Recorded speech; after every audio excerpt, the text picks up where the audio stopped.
We who have grown up in church have grown up hearing all kinds of church cliches. One of my favorite, and the one that I want to address today, is that God may not come when you want him to, but he's still an on-time God. Now, this statement is true, don't get me wrong. I believe God can be super early and even on time. But I do know that God can be late, super late, but it's purposefully late. Let's get into it. So let's go back to John chapter 11, where Lazarus, a good friend of Jesus, has just fallen sick and Jesus receives the news. The message is actually from the two sisters of Lazarus, not only letting him know that he's sick, but that he's sick unto death. And Jesus, as you would imagine, disagrees. Now, this is an interesting situation because you would think because of the relationship and the situation that Jesus would hurry up. But he doesn't. He actually takes another day.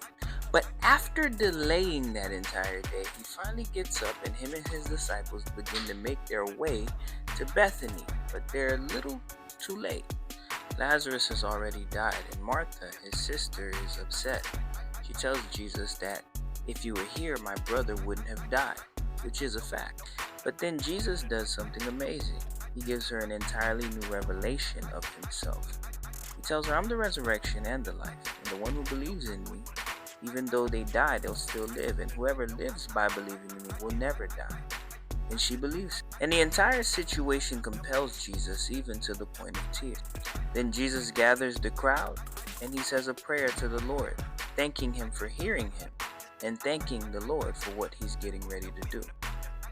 And Jesus yells to Lazarus, come forth, and just like that, the man who was dead comes out of the tomb and he's resurrected, just like Jesus said.